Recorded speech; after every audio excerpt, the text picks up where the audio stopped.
जय हिंद, नमस्कार, राम राम आप सभी को।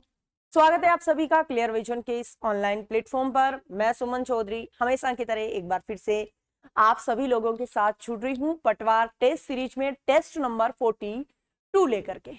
यानी कि अब तक हमने 41 टेस्ट दे लिए। 41 टेस्ट का मतलब है हमने एक टेस्ट में 10 क्वेश्चन किए हिंदी के, और 41 का मतलब है हमने लगभग 400 प्लस क्वेश्चन कर लिए। ठीक है, अब 400 क्वेश्चन अब तक हमने हिंदी के हल किए हैं, तो उम्मीद है, ऐसे बोला भी जाता है कि अभ्यास से ही कोई सब्जेक्ट सुधरता है। ठीक है, तो आपकी अब तक हिंदी बहुत इंप्रूव हो चुकी होगी, और यही आपके देखो 4th ग्रेड में भी है, वहां पर भी अच्छी खासी आपकी स्कोरिंग की सब्जेक्ट दे रखा है, तो ये वहां पर भी आपके लिए काम का है। ठीक है, कहने का मतलब ये है कि ये ऐसा कॉमन सब्जेक्ट है। यदि आप एसएससी जीडी की दे रहे हो, यदि आप मान लो कोई भी एग्जाम दे रहे हो जहां पे सिलेबस का पार्ट हिंदी है, तो आपके लिए most important subject, most important question and practice set है। आई होप आपको यहाँ पर वित्त व्याख्या समझ में भी आ रहा होगा। ठीक है, तो ये क्लास, पहली बात तो ये है कि आप सब लोगों के साथ शेयर भी कर सकते हो। चलिए देखते हैं हम लोग क्वेश्चन, और ये रहा आज का पहला क्वेश्चन। विष्णु का संधि विच्छेद होगा। विष्णु का संधि विच्छेद होगा, अब क्या होगा देखो। विहि विषग्धनु विदंशनु विदंशु विहि धनुषु। क्या लग रहा है आपको, संधि कौन सी है? पहले तो मैं ये क्लियर कर दूं कि व्यंजन संधि है। नियम क्या है?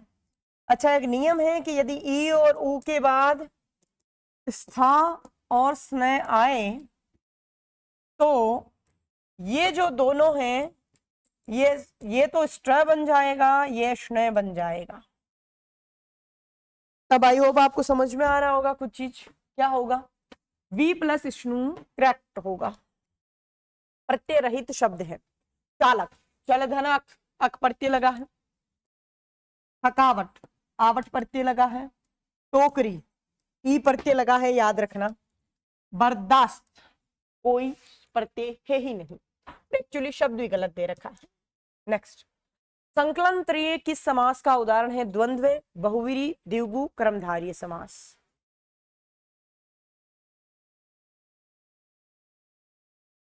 द्वंद्व समास, बहुवीरी समास, द्विगु समास, कर्मधारय समास। क्या होगा? संकलन त्रय, पीछे त्रय लगाया है, अब आपके बता दो आप क्या होगा। देखो, अगर ये शब्द ऐसे होता त्रय संकलन, तो आप सब लोगों का जवाब सही आता कि मैम आगे प्रथम पद संख्यावाची दे रखा है, तो प्रथम पद संख्यावाची है, इसका मतलब क्या होगा? इसका मतलब द्विगु समास होगा। हम और आप कंफ्यूज हो जाते हैं, इसको पीछे दे दिया इसने। संकलन त्रय का मतलब होता है तीनों का समाहार, तो यहाँ पे बिल्कुल द्विगु समास करेक्ट होगा। नेक्स्ट, निम्न में से रावण का पर्यायवाची है? दस्कंद, महीप, नरेश, नरपति। अब देखो, नरेश राजा का पर्यायवाची है, महीपति भी राजा का, नृपति भी राजा का। यहां पर रावण का पूछा हमें, राजा का नहीं, तो दस्कंद करेक्ट होगा। ग्रहित का विलोम होगा। ग्रहित का मतलब होता है ग्रहण किया हुआ। ठीक है, क्या होता है? ग्रहण किया हुआ। तो त्यक्त त्याज्य होगा, मुक्त फ्री होगा, त्याज्य त्यागने योग्य होगा, आगत आने योग्य होगा। बताओ क्या होगा? ग्रहित का मतलब है ग्रहण किया हुआ। क्या होगा? ग्रहित ग्रहण किया हुआ, त्यक्त त्यागा हुआ।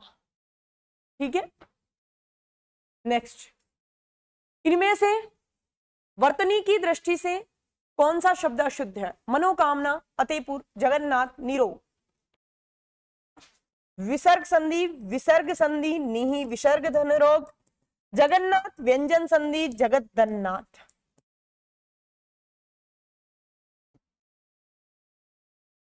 जगत धननाथ। ते के बाद जब भी प्रथम वर्ण के बाद जब भी पंचम वर्ण आएगा, तो प्रथम वर्ण अपने ही पांचवें में बदलेगा। ठीक है, तो यहाँ पे देखो, मनोकामना, अतेपुर, जगन्नाथ, निरोग। क्या होगा? यहाँ पे सीधा सीधा है मनोकामना। आपको पता है कोई शब्द नहीं होता, मने विसर्ग धन कामना होता है, और ये विसर्ग संधि का नियम है।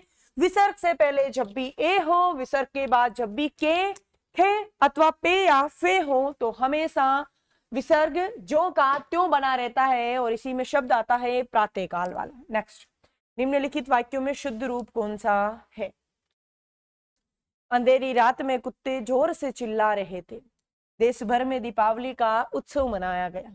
काल चक्र के पहिए से बचना संभव नहीं है और दरवाजे पर कौन खड़ा है?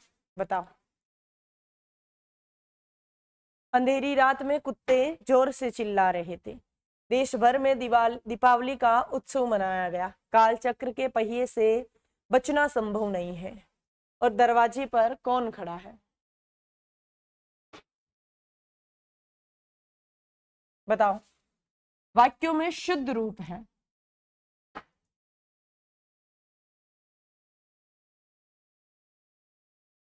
शुद्ध पूछ रहा है आपको। देखो, कुत्ते अंधेरी रात में कुत्ते जोर से चिल्ला रहे हैं। देश भर में दीपावली का उत्सव त्योहार मनाया जा रहा है। ठीक है, पहली बात तो दीपावली में दीपावली का उत्सव नहीं, दिवाली का उत्सव या दीपावली त्योहार होता है। ठीक है, काल चक्र के पहिए से, चक्र के साथ कभी भी पहिया नहीं आता है। ठीक है, ये आपको ध्यान रखना है। ठीक है, और कुत्ते भौंकते हैं, चिल्लाते नहीं हैं। ठीक है, दरवाजे पर कौन खड़ा है? बिल्कुल करेक्ट आंसर है। नेक्स्ट, मुद्रा का अधिक चलन प्रसार वाक्यांश के लिए सार्थक शब्द है। मुद्रा स्फीति, मुद्रा अपस्फीति, मुद्रा संकुचन, मुद्रा प्रचलन।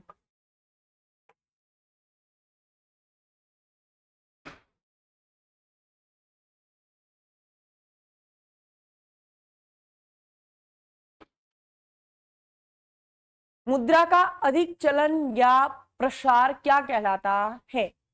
आप सबको पता है, मुद्रा स्फीति। नेक्स्ट, 8 कनौजे 9 चुल्ले, ये आपके आया हुआ है, आपको पता है पहले भी। अब ये होता है कि जब आप व्याख्या करके प्रश्नों को पढ़ते हो तब आपके साथ ये फायदा होता है कि कभी कोई क्वेश्चन रिपीट होता है तो आपको आसानी से देखते ही समझ जाते हो। यहाँ पे देखो, 8 कनौजे 9 चुल्ले, क्या होगा? यानी कि आपसी फूट, यही होगा। सीधा सीधा ही इसमें तो दिखाई दे रहा है, आपसी फूट होगा। अच्छा, आया नहीं? नेक्स्ट, भाग और भाग्य शब्द युग्म का अर्थ है हिस्सा, तकदीर, तकदीर हिस्सा, किस्मत हिस्सा, मात्रा तकदीर। क्या होगा? भाग, भाग का मतलब तो ये होता है कि ये मेरे भाग का यानी कि हिस्सा है, और भाग्य, भाग्य का मतलब तकदीर। इसमें तो मुझे नहीं लगता किसी की कोई गलत हुआ है। बिल 14A में संशोधन किया गया है। यहां रेखांकित का मानक अंग्रेजी शब्द संशोधन का है एडजॉर्न, अमेंडमेंट, एक्रेशन और एरियर। देखो, एरियर बकाया, एडजॉर्न त्यागा हुआ। यहाँ पे आपको सीधा सीधा दिखाई देगा होगा अमेंडमेंट। अमेंडमेंट का मतलब होता है संशोधन। ये होते हैं हमारे 42 नंबर क्वेश्चन के सारे प्रश्न विद वाक्या के हल। अब आप बोल रहे होंगे मैम इसमें कुछ की व्याख्या नहीं, आप सीधा आंसर पे टिक लगाते हो। तो वो मैं आपको इतनी बार उसके नियम समझा चुकी हूँ कि बार बार रिपीट करना मुझे ऐसे लगता है आपके लिए भी फिर वो बोरिंग हो जाता है। फिर भी यदि आपको हर पेपर में विद व्याख्या चाहिए तो आप मुझे बता सकते हो। ठीक है, मिलते हैं हम लोग नेक्स्ट पेपर में। थैंक यू सो मच, धन्यवाद।